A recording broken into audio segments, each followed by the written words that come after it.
ये है West Virginia का सेनेटोरियम, एक ऐसा अस्पताल जिसे खास तौर पर उन लोगों के लिए बनाया गया था जो शारीरिक और मानसिक रूप से विकलांग थे। लेकिन यह कोई साधारण अस्पताल नहीं था। यहाँ पर ज्यादातर ऐसे लोग रखे जाते थे जो बेहद खतरनाक, डरावने और असामान्य व्यवहार वाले थे। इनकी हालत जन्मजात बीमारियों और कई बार अपने ही परिवारों में बार बार इनब्रीडिंग की वजह से बिगड़ी थी। इसी कारण इनके चेहरे और शरीर सामान्य इंसानों की तरह नहीं थे। डॉक्टर ब्रेंडन, जो यहाँ के मेन डॉक्टर थे, एक नई महिला डॉक्टर एन को इस जगह का दौरा करवा रहे होते हैं। डॉक्टर ब्रेंडन एन से कहते हैं, यह जगह साधारण मरीजों के लिए नहीं है। यहाँ जो लोग रहते हैं वो बेहद खतरनाक है। तुम्हें यहाँ रहते हुए बहुत सावधान रहना होगा। डॉक्टर ब्रेंडन एन को एक अलग कमरे में ले जाते हैं। यह जगह बाकी कैदियों से अलग है और यहाँ सेफ्टी का खास इंतजाम किया गया है। यहाँ 3 छोटे बच्चे बंद हैं। ये साधारण बच्चे नहीं बल्कि वही 3 नाम है जिन्हें आगे चलकर पूरी रॉन्गटन सीरीज में लोग दानव समझते हैं। 3 फिंगर, 1 आई, सॉ टूथ। डॉक्टर ब्रेंडन बताते हैं कि ये तीनों असल में भाई हैं। इन्हें बचपन में ही जंगल से एक औरत ने खोज कर यहाँ लाया था, लेकिन उस दिन से लेकर आज तक ये तीनों खून के प्यासे राक्षस बने हुए हैं। वो कहते हैं, जितने साल मैंने इस पेशे में गुजारे हैं, मैंने इतना खतरनाक कभी नहीं देखा।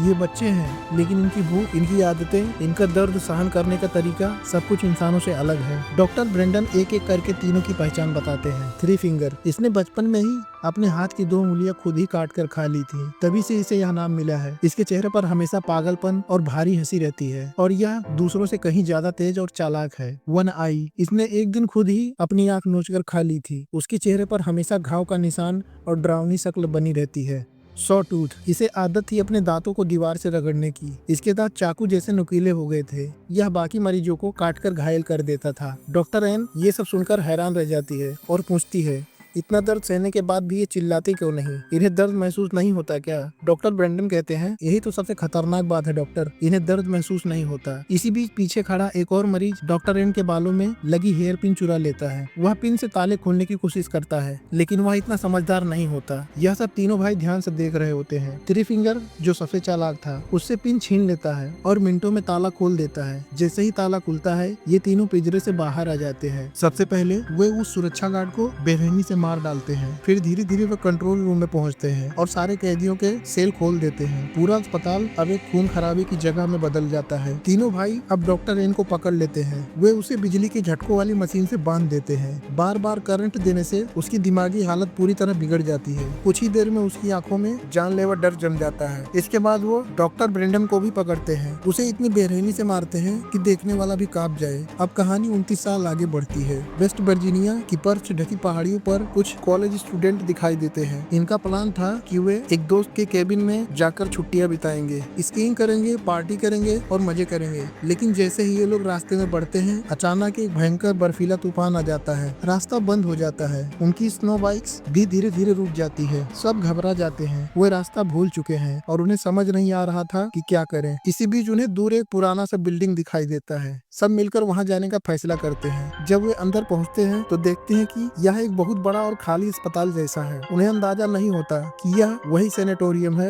जहां 29 साल पहले भयानक कत्लेआम हुआ था। अंदर जाकर वे आग जलाते हैं और थोड़ी राहत मिलती है, लेकिन युवा होने की वजह से चैन से बैठना उनके बस की बात नहीं थी। कुछ स्टूडेंट्स मैनेजर ऑफिस की ओर जाते हैं। वहाँ उन्हें कुछ पुरानी फाइलें मिलती है। फाइलों से पता चलता है कि यहाँ विकृत और खतरनाक मरीजों को रखा जाता था। इसी दौरान कैमरा धीरे धीरे दिखाता है कि कोई और भी उन्हें छुपकर देख रहा है, पर स्टूडेंट्स इस बात से पूरी तरह अनजान रहते हैं। थोड़ी देर बाद एक लड़का जनरेटर ढूंढकर उसे चालू कर देता है। जैसे ही लाइट आती है, सब खुश हो जाते हैं। अमेरिकन स्टूडेंट्स का नियम था, अगर कोई सुनसान जगह है और वहाँ अचानक लाइट जल उठे तो पार्टी जरूर होनी चाहिए, और वही होता है। वे शराब निकालते हैं और म्यूजिक बजाते हैं और नाचने गाने लगते हैं। इसी बीच उन्हें एक पुराना प्रोजेक्टर और फिल्म रील मिलती है। वे उसे चलाते हैं। रील में वही 3 भाई दिखते हैं जिन पर डॉक्टरों ने बचपन में खतरनाक एक्सपेरिमेंट किए थे। करंट, नुकीले औजार, इंजेक्शन और बहुत कुछ। यह देखकर एक लड़की लॉरेन कहती है, मेरे भाई ने मुझे इनके बारे में डरावनी कहानियां सुनाई थी। ये इंसान नहीं,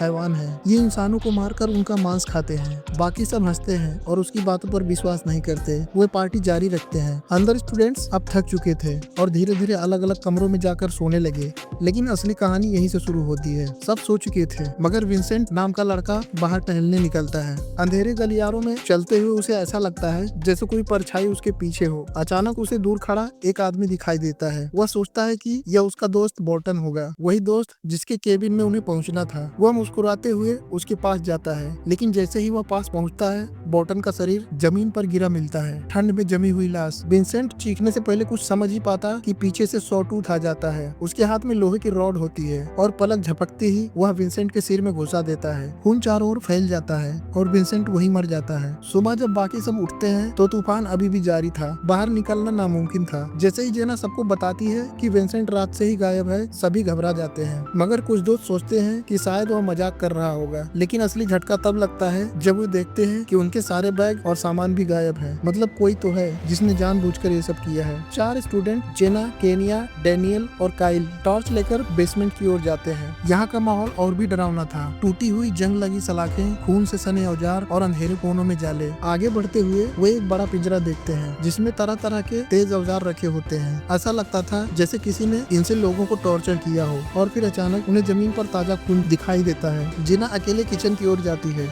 जैसे ही वह दरवाजा खोलती है, सॉटूथ मेज पर बोल्टन की लाश को टुकड़े टुकड़े कर रहा था। उसकी हड्डियां चाकू से काटकर एक बर्तन में डाली जा रही थी। तभी पीछे से थ्री फिंगर आता है और दोनों भाई किचन से बाहर चले जाते हैं। जेना कांपते हुई भागकर अपने दोस्तों को सब बताने पहुंचती है। उसी वक्त अचानक ऊपर की बालकनी से एक तार नीचे आता है जो सीधे क्लेयर के गले में फंस जाता है। भाई लोग ऊपर से तार खींचना शुरू कर देते हैं। क्लेयर हवा में लटक जाती है, उसका चेहरा लाल हो जाता है। काइल उसे बचाने की कोशिश करता है, मगर तार इतना कस जाता है कि उसका सिर धड़ से अलग होकर नीचे गिर जाता है। घबराकर सब स्नो बाइक की ओर दौड़ते हैं, लेकिन जैसे ही वे उन्हें स्टार्ट करते हैं पता चलता है कि किसी ने सभी से स्पार्क प्लग निकाल दिए हैं। अब बाहर निकलना असंभव था। तूफान तेज था और ठंड इतनी कि बिना जैकेट के कोई कुछ देर तक भी टिक नहीं सकता। वह सभी मैनेजर के ऑफिस में घुसकर दरवाजा बंद कर लेते हैं, लेकिन उनके पास हथियार नहीं थे। इसलिए काइल, डैनियल और सारा फिर से बेसमेंट में जाते हैं ताकि वहां से औजार ला सकें। उन्हें पता नहीं था कि थ्री फिंगर उनका पीछा कर रहा है। वे जैसे ही पिंजरे में छुपते हैं, थ्री फिंगर वहां घूमता है, लेकिन उन्हें देख नहीं पाता। डैनियल पीछे रह जाता है। तभी सॉटूथ उसे पकड़ लेता है। वह उसे किचन में ले जाकर कुर्सी से बांध देता है, फिर उसके शरीर को धीरे धीरे चाकू से काटता है। बाकी सब उसकी चीखें सुनते हैं, लेकिन कुछ कर नहीं पाते। भाई लोग उसके मांस को तेल में तलकर खाते रहते हैं। अब सब यह तय करते हैं कि वे इन भाइयों को जाल में फंसाएंगे। वे मिलकर हमला करते हैं और किसी तरह उन तीनों को पकड़कर एक पुराने सेल में बंद कर देते हैं। काइल गुस्से में कहता है, हमें इन्हें यही जला देना चाहिए। अगर ये जिंदा रहे तो हम सबको मार डालेंगे। लेकिन केनिया उसे रोकती है। उसका कहना था कि उन्हें इंसानियत दिखानी चाहिए और किसी को जिंदा जलाना ठीक नहीं है। आखिरकार सब थककर वहीं सो जाते हैं। रात में जब सब सो जाते हैं तब थ्री फिंगर की नजर उसी पुरानी हेयर पिन पर पड़ती है। वह बड़ी चालाकी से ताला खोल लेता है और तीनों भाई फिर से आजाद हो जाते हैं। सबसे पहले वे सोए हुए काइल को पकड़ते हैं। जैसे ही थ्री फिंगर ने ताला खोला, तीनों भाई आजाद हो जाते हैं। सबसे पहले उनकी नजर काइल पर पड़ती है जो सो रहा था। थ्री फिंगर धीरे से उसकी नाक और मुंह पर हाथ रख देता है ताकि उसकी चीख बाहर न निकले। काइल की आंख खुलती है और वह देखता है कि सामने तीनों हैवान खड़े हैं। कुछ देर बाद बाकी दोस्तों को नींद से जागने की जरूरत ही नहीं पड़ती। केनिया भागकर देखती है कि जनरेटर अपने आप बंद हो गया है। अब पूरा सैनिटोरियम अंधेरे में डूब जाता है। वह ऑफिस लौटकर सबको बताती है कि काइल गायब है और जनरेटर भी बंद हो गया है। अचानक दरवाजे पर दस्तक होती है।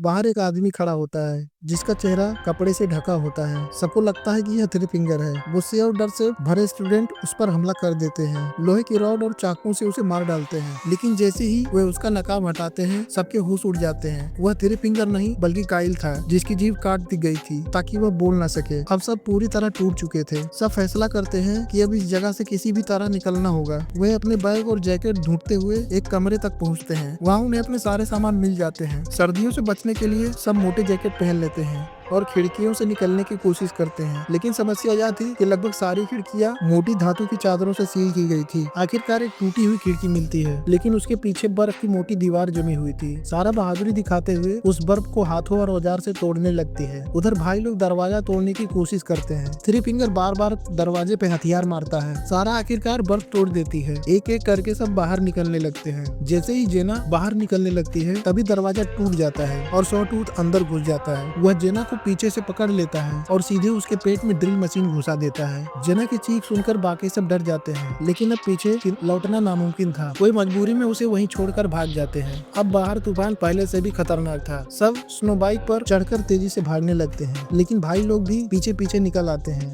और उनके पास भी स्नो बाइक थी। पीछे से सॉटूथ ब्रिजेट को पकड़ लेता है और उसने स्नो बाइक से गिरा देता है और अपने कुल्हाड़ी जैसे हथियार से मारने ही वाला होता है, लेकिन ब्रिजेट हिम्मत दिखाकर अपनी जेब से चाकू निकालती है और उसके हाथ में घोंप देती है। सॉटूथ दर्द से चिल्लाता है और उसे छोड़ देता है। ब्रिजेट किसी तरह फिर से भाग निकलती है। दूसरी ओर लॉरेन लगातार भागते भागते ठंड से बेहाल हो जाती है। उसके हाथ पांव शून्य हो जाते हैं और वह बर्फ में बैठ जाती है। सबसे दुखद यह था कि जहाँ वह बैठी थी उसके बिल्कुल सामने मेन सड़क थी, लेकिन तूफान की वजह से उसे दिखाई नहीं देती। वह धीरे धीरे वहीं जमकर मर जाती है। अब तक सारे दोस्त या तो मर चुके थे या रास्ते में भटक गए थे। सिर्फ सारा और केनिया बचे थे। दोनों ने मिलकर स्नो बाइक्स पर तेजी से निकलने की कोशिश की। पीछे से वन आई उनका पीछा कर रहा था, लेकिन सारा ने मौका देखकर उसे धक्का देकर खाई में गिरा दिया। दोनों को लगा कि अब उनकी जीत हो गई और वे आखिरकार बच निकले हैं। अब तक पूरे ग्रुप में से केवल सारा और केनिया ही जिंदा बची थी। दोनों अपने स्नो बाइक पर बैठकर बर्फीले तूफान को चीरते हुए तेजी से भाग रही थी। पीछे पीछे भाई नहीं थे और कुछ देर बाद सन्नाटा फैल गया। दोनों को लगा कि आखिरकार हम बच गए। सारा हंसते हुए कहती है कि हम बच गए, अब हमें कोई नहीं रोक सकता। केनिया भी गहरी सांस लेती है और कहती है बस थोड़ी दूर और फिर सड़क आ जाएगी। लेकिन उन्हें पता नहीं था कि मौत उनका पीछा अभी भी कर रही थी। स्नो बाइक स्पीड पकड़ ही रही थी कि अचानक रास्ते में खींची हुई मोटी स्टील की तार सामने आ गई। तूफान की वजह से दोनों ने तार को देखा ही नहीं। पलक झपकते ही दोनों की गर्दनें उस तार से टकराई और धड़ से अलग हो गई। दोनों के सिर हवा में उछलकर बर्फ पर गिरते हैं और उनके शरीर स्नो बाइक से लुढ़कते हुए दूर जा गिरते हैं। कुछ सेकंड पहले जो दोनों खुशी से चीख रही थी, अब उनकी हंसी हमेशा के लिए खामोश हो चुकी थी। अगले ही पल बर्फ से ढके रास्ते पर थ्री फिंगर आता है। वह बर्फ पर गिरे दोनों सिर उठाता है और उन्हें अपने बैग में डाल लेता है और फिल्म यहीं पे खत्म हो जाती है।